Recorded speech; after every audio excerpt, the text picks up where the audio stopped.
it still hasn't quite set in that, I'm one of the assistant groundskeepers for a Major League Baseball team. There's only so many guys that have this job and so many guys that would love to have this job, and it's a blessing. It really is. I mean, look around. It's a pretty good office.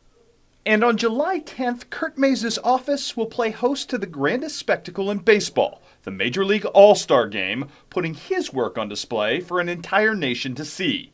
Not too shabby for a Monroe City kid who got his start mowing lawns. Just had a chance to work back in Monroe, actually, with Winks Lawn Service, and got to talking to Tom about it, and he told me, look into it at Mizzou. That's where I was going to school, so I looked into it and decided, at first I thought maybe golf course. Then I got to intern a summer down in Jupiter, Florida with the Cardinals, and I loved it and knew that, sports turf was the side I wanted to go into instead of golf. And then when I finished up school at Mizzou, I got lucky enough that they had a spot here at the K, and I've been here ever since. Apparently to good effect, as Curt was promoted this off-season, speeding his trajectory in this very competitive business. It's a change. I was on the crew here for 5 years, and then just this February became the assistant head groundskeeper. So it was a little bit of a transition, but I had a good relationship with the guys on the crew before, so it's been smooth.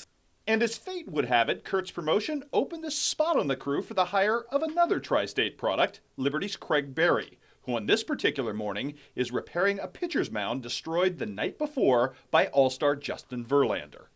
Now that may sound glamorous, but rest assured, after spending 8 hours with these guys, I can tell you they earn every penny of their salaries. Yeah, on a game day, depending on weather, obviously today's going to be a good day. We bring our crew in 8:30. We'll get started. First things first, we'll uncover the mound and home plate, repair them from the game the night before. We'll check bullpens. We've started this year fixing bullpens after games, so we can just monitor moisture in them most of the day. But most of the daily routine for us is on the field. We want our crew to be out here working the infield dirt. We spend a lot of time on the infield dirt. We can fix the game mound and home plate in roughly an hour, hour and a half, and then we'll spend 3-4 hours just alone on the dirt itself, just to get it ready and to where the players like it moisture-wise. But all that hard work does come with its perks. Seeing the fields that everybody back home plays on, the Lions Club in Monroe City is a little bit different venue than this place. But, in the end of the day, it's still a job. Luckily, I still get to be a kid most days. I'm working on a baseball field.